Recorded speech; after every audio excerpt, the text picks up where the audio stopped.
Il faut être très clair, la France, ça n'est pas tabula rasa, ce n'est pas un espace qui est ouvert à toutes les colonisations possibles et où il suffirait en quelque sorte de pousser la porte et se donner la peine d'entrer pour avoir le droit de résider toujours à demeure et de bénéficier de tous les avantages qui sont normalement octroyés aux nationaux. La France, c'est une réalité charnelle.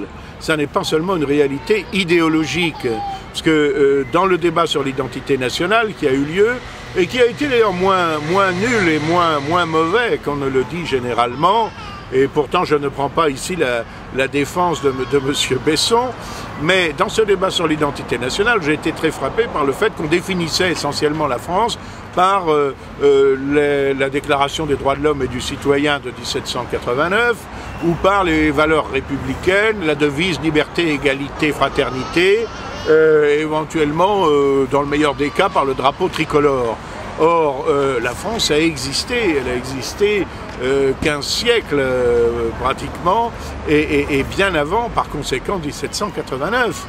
Qu'est-ce que c'est la France? C'est un espace extraordinairement harmonieux, très divers, mais qui est enserré presque partout dans des frontières naturelles en Europe occidentale, et qui a été peuplé depuis les plus lointaines époques.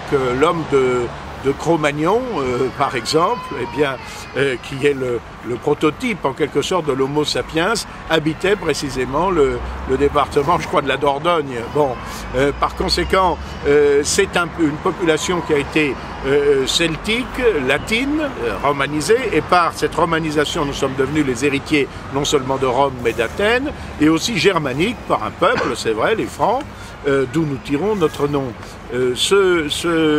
Cette alliance entre le fond gallo-romain et le fond germanique de ce peuple d'envahisseurs, les Francs, cette alliance s'est réalisée par un fait qui est l'acte fondateur de notre nation, qui est le baptême de Clovis en 496, qui fait par conséquent de la France un des pays les plus anciens du monde, avec après la Chine et le Japon. Eh bien, c'est ça, cette réalité humaine. Alors, bien sûr, la France doit aussi à sa situation géographique c'est le seul des États européens, elle est baignée par plusieurs mers. Elle a un très large accès à la Méditerranée, à l'Atlantique, et un petit accès également à la mer du Nord. Et ceci a déterminé une vocation maritime d'explorateurs, de pionniers, de découvreurs, de missionnaires, de défricheurs, qui nous ont valu un empire qui s'est étendu sur les 5 continents, et dont le bilan, pour paraphraser Georges Marchais, je dirais, a été globalement positif. Quoi qu'on en dise, il suffit de voir les réactions, pas forcément des gouvernements, mais des populations de ces pays-là, qui souvent regrettent amèrement le temps de la présence française.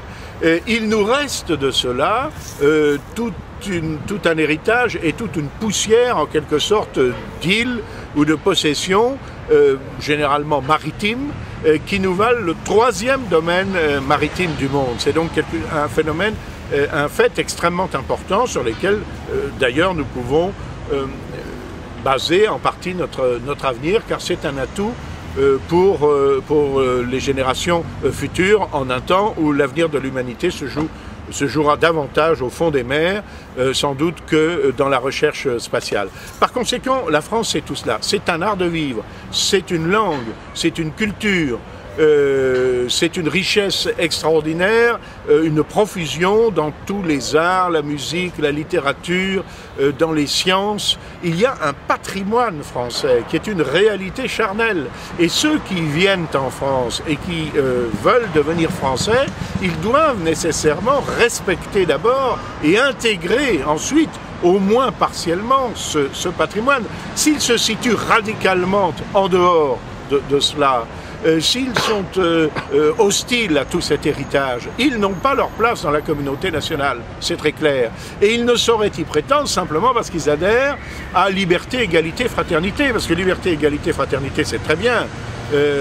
Surtout si la liberté, ça n'est pas la licence, si l'égalité, ça n'est pas l'égalitarisme, et si la fraternité, ça ne débouche pas, comme lorsque ces réalités ont été proclamées, ou quelques années après, sur la guillotine qui fonctionne pour éliminer les récalcitrants, n'est-ce pas?